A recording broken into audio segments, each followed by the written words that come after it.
ಯತ್ನಾಳ್ ಉಚ್ಚಾಟನೆಯನ್ನ ಸಮರ್ಥಿಸಿಕೊಂಡಿರುವಂತಹ ಮಾಜಿ ಮುಖ್ಯಮಂತ್ರಿ ಯತ್ನಾಳ್ರನ್ನ ಈ ಹಿಂದೆ ನಾನೇ ಉಚ್ಚಾಟಿಸಿದ್ದೆ ಸದಾನಂದ ಗೌಡ ಹೇಳಿಕೆ. ಆದ್ರೆ ಈಗ ಎಲ್ಲವೂ ಕೂಡ ಸರಿಯಾಗಿಲ್ಲ ಅಂತ ಹೇಳಿ ಟಾಂಗ್ ನೀಡಿದ್ದಾರೆ. ಒಂದೇ ಮಾತಿನ ಮೂಲಕ ಎರಡು ಬಣಕ್ಕೂ ಗೌಡ್ ಟಾಂಗ್ ಅನ್ನ ನೀಡಿದ್ದಾರೆ. ಗೌಡರ ಮಾತು ಏಕ್ ಪಥ್ ದೋ ಕಾಟ್ ಅಂತ ಅನ್ನಿಸ್ತಾ ಇದೆ. ಎಸ್, ಹೌದು, ಯತ್ನಾಳ್ ಅವರನ್ನ ಪಕ್ಷದಿಂದ ಉಚ್ಚಾಟನೆ ಮಾಡಲಾಗಿದೆ. 6 ವರ್ಷಗಳ ಕಾಲ ಉಚ್ಚಾಟನೆ ಮಾಡಲಾಗಿದೆ. ಎಲ್ಲಾ ಕಡೆಗೂ ಕಂಡ ತರ ಹೇಳಿಕೆಯನ್ನ ನೀಡಿದ್ರೆ ಇದೇ ಪರಿಸ್ಥಿತಿ ಆಗುತ್ತೆ. ಯತ್ನಾಳ್ ಉಚ್ಚಾಟನೆಯನ್ನ ಸಮರ್ಥಿಸಿಕೊಂಡಿದ್ದಾರೆ ಬಿಜೆಪಿ ಪಕ್ಷದವರು. ಬಿಜೆಪಿ ಪಕ್ಷದ ಮಾಜಿ ಮುಖ್ಯಮಂತ್ರಿ ಆಗಿರುವಂತಹ ಸದಾನಂದ ಗೌಡ್ರು ಸಮರ್ಥನೆಯನ್ನ ನೀಡಿದ್ದಾರೆ. ಯತ್ನಾಳ್ರನ್ನ ಈ ಹಿಂದೆ ನಾನೇ ಉಚ್ಚಾಟನೆಯನ್ನ ಮಾಡಿದ್ದೆ, ಆದ್ರೆ ಈಗ ಎಲ್ಲವೂ ಸರಿಯಾಗಿಲ್ಲ ಅಂತ ಹೇಳಿ ಟಾಂಗ್ ಅನ್ನ ನೀಡಿದ್ದಾರೆ.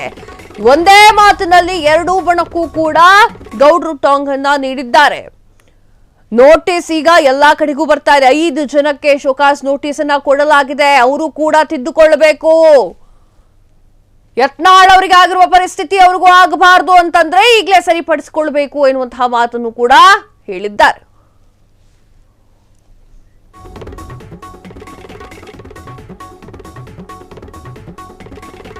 ಭಾಜಪ ಅಶಿಸ್ತನ್ನ ಸಹಿಸಲ್ಲ ಅಂತ ಹೇಳಿರುವಂತಹ ಡಿವಿಎಸ್.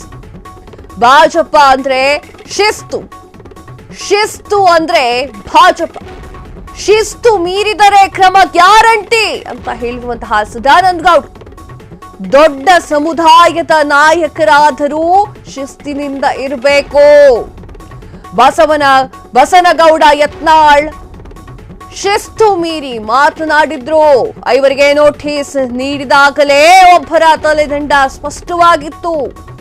ಕೆಲವೊಬ್ರು ರೇಣುಕಾಚಾರ್ಯ ಮೂಲಕ ಸಭೆಯನ್ನ ಮಾಡಿಸ್ತಾರೆ.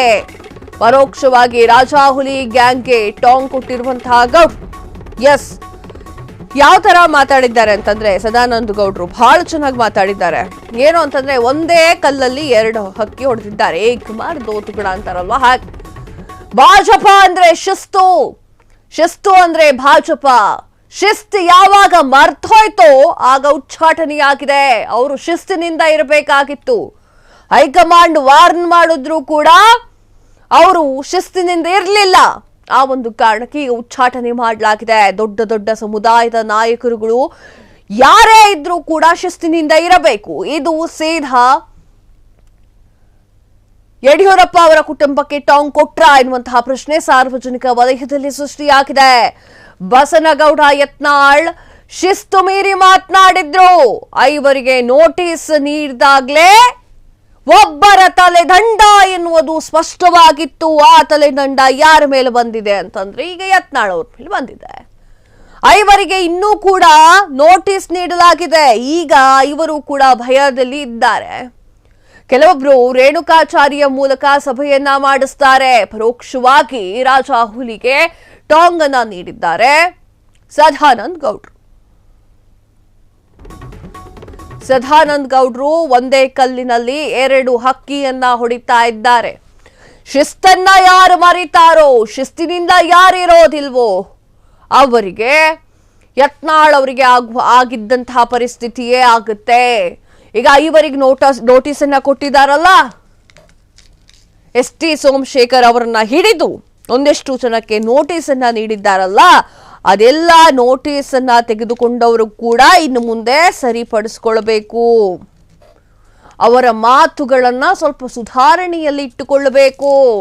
ಬಾಯಿಗೆ ಬಂದ ಹಾಗೆ ಪಕ್ಷದ ಮರ್ಯಾದೆಯನ್ನ ತೆಗೆಯೋದಲ್ಲ. ಕಂಡಾಗ ಸಿಕ್ಕಾಗ ಪಕ್ಷದ ಬಗ್ಗೆ, ಪಕ್ಷದಲ್ಲಿ ಆಗಿರುವಂತಹ ಕೆಲವೊಂದಿಷ್ಟು ಬದಲಾವಣೆಗಳ ಬಗ್ಗೆ ಅಥವಾ ಪಕ್ಷದಲ್ಲಿ ತಮಗಿದ್ದಂತಹ